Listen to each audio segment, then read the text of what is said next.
Dr. Richard Bush was the chair of the American Institute in Taiwan from 1997 to 2002, and a familiar face to Taiwan. He served in the US government for almost 2 decades, focused on East Asia.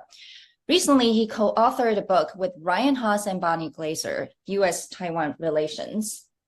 TVBS is publishing its Chinese version, 步步为营, and it's available in Taiwan beginning in December. Welcome, Dr. Bush.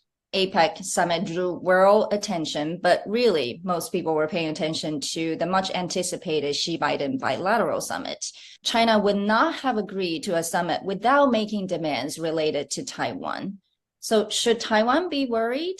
Taiwan people should certainly ask the question, but in this case, I do not think they should be worried, any more worried than they already are.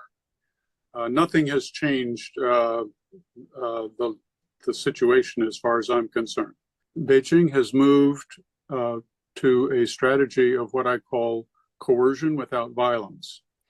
That means exerting a lot of pressure, intimidation, marginalization, demonization, interference in Taiwan, and attacking the DPP administration and its leaders. The purpose of this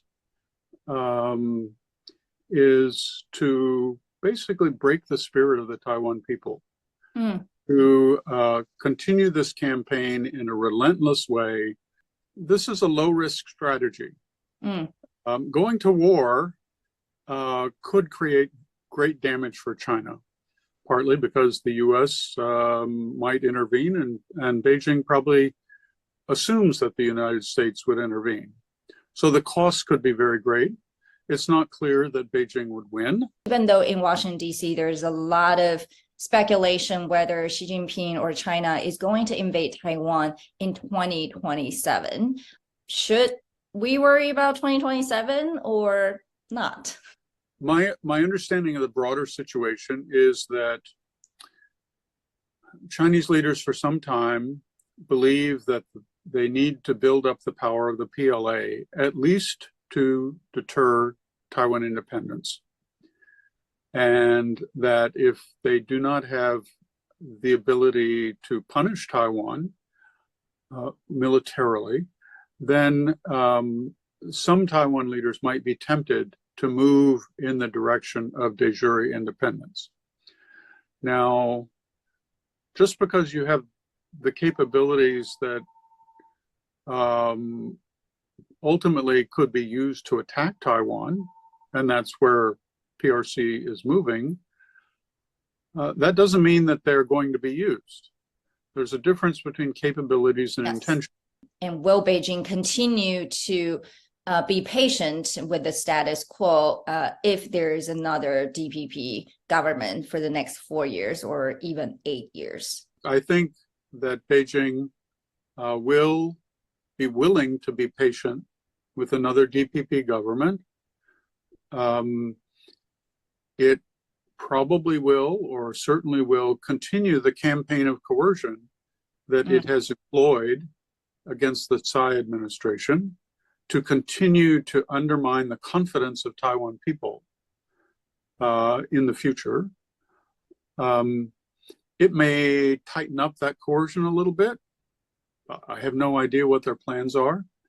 But as I said before, the risks are low. You know, the presidential election is coming up in January. What do you think is going to happen on January 13th? And what does that mean for Taiwan's future?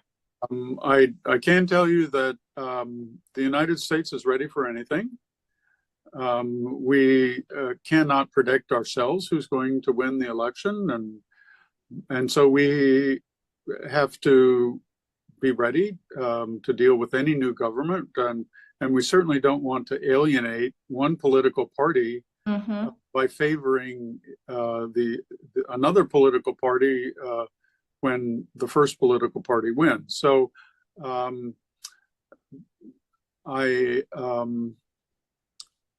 do hope that Taiwan gets a government that is smart, coherent and effective. That's what the people deserve.